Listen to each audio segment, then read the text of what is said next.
मेरी कथा का रसपान कर रहे सभी भक्तगणों को राधे राधे, जय श्री कृष्णा, जय श्री राम।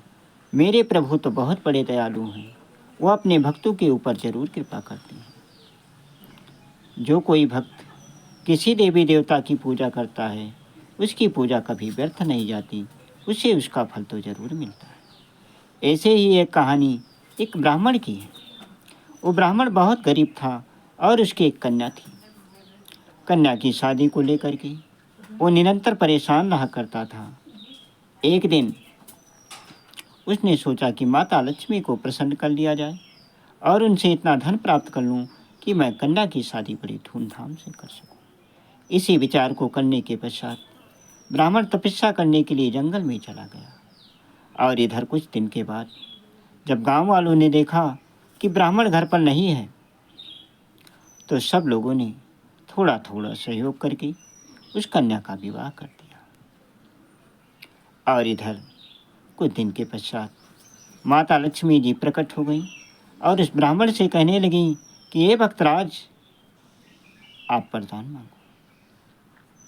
ब्राह्मण कहने लगा, मुझे अपनी कन्या की शादी करनी है, उसके लिए मुझे कुछ धन की आवश्यकता है। लक्ष्मी माता जी कहने लगी कि आप जिस लड़की की शादी करना चाहते हो, उस लड़की की शादी तो पहले ही हो चुकी है।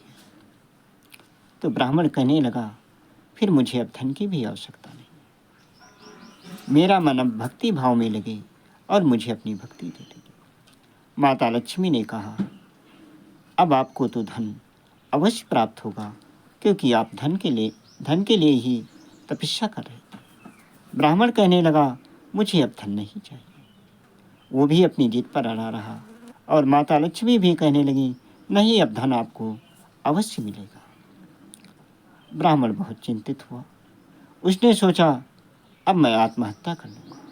लेकिन आत्महत्या को महान पाप जब उसने समझा, तो उसने सोचा कि वैसा कार्य करेगा कि जिससे राजा ही उसे मृत्युदंड दे देगा और उसे आत्महत्या का पाप भी नहीं लगेगा।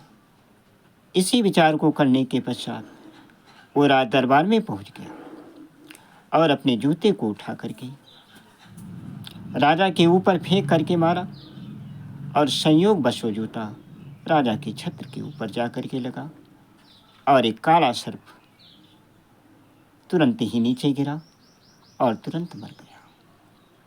राजा ने अपने ज्योतिषियों को बुलाया और जब ज्योतिषियों से पूछा, तब ज्योतिषी लोग कहने लगे कि हे राजन, आपके ऊपर तो काल सर्प योग था और इस ब्राह्मण ने अपने जूते के प्रभाव से उसको खत्म कर दिया।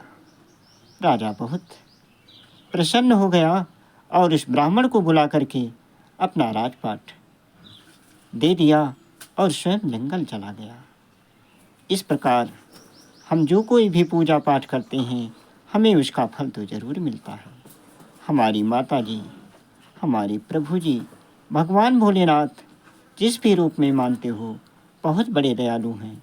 वो अपने भक्तों पर तो ज़रूर कृपा करते हैं।